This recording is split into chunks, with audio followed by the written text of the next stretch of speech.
Hello, I'm Daniel. I want to talk about patience today. Patience. I think patience is a thing that we can talk about a lot, and we can find a different meaning in it all the time. It's something we should be trying to cultivate. It's one of those things that we can always be trying to get more of. No matter how patient you are, you can always be trying to get more. Even if we have a tremendous amount of patience, we can always have more. We can always be more patient. There are also different kinds of patience. I don't think we think of patience as having different forms very often, but there are different kinds of patience. And I think it sort of helps to think about these. My partner once described me as someone with a lot of patience. And when she did that, I was like, oh, do I have a lot of patience? I don't see myself that way. And that's because there's different meanings to the word patience. I think that tells me a lot about that word. In some situations, I have a whole lot of patience. In other ones, I have basically none. So I have a whole lot of patience for dealing with people.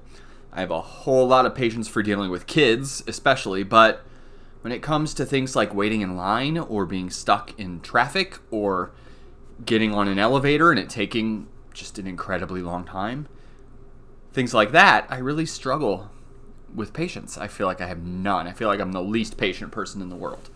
So, what's going on here? I really struggle with patience sometimes, and I use the healing breath because I'm a mess.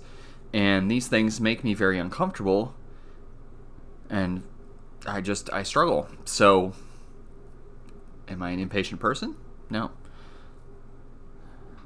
I think we use this same word to represent things that are a little different. It's the same thing. We have other words like that, like love is a word like that. We use it to represent things that are not exactly the same, right? So we use the same word for when the kids aren't listening as we use for when I'm stuck in a line and I can't believe how long it's taking. But those aren't the same thing. Those aren't the same thing. I don't know if those are the same thing at all, and at least for me, they're not. But that's the word we use. I seem to have a lot of patience for dealing with people, and far less for what I want to call circumstances, situations that aren't really in my control at all, and aren't in many people's control either.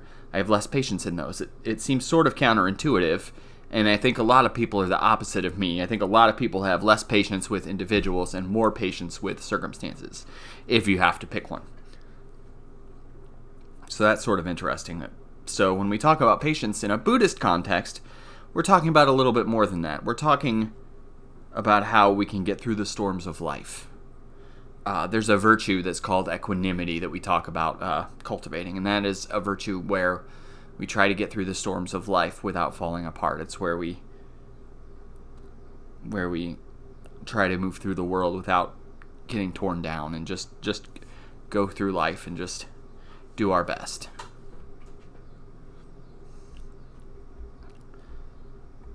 How can we go through our struggles and keep it together and not fall apart when things get hard, even when they get really hard? That's what we're talking about here. This description applies to what we think of as patience, I think, but it applies in a broader way too. We need patience when we have a terrible illness. We need patience when something doesn't go our way, something less significant like a raise at work. We don't always tend to think of patience as encompassing all of that, but I want to suggest we start. We generally think of it in this narrow way as being okay when we're waiting around for something that should have happened by now. That's definitely patience, but in a Zen context, we can try to think of it in a broader way. I think of patience as our ability to accept life's varying events and being composed when things are challenging. Impatience takes all of our attention. It takes us out of what we're doing and brings all of our attention to it. And when we're struggling with acceptance, we really aren't being fully present and seeing the world clearly. So cultivating patience is important, and meditation helps with that. How? Well, I'm doing something I don't really want to do. I'm learning how to be okay with being bored, and I'm just being present when the truth is my mind wants to be anything but present. So I need patience, and that's how we're training in patience. Thank you for listening.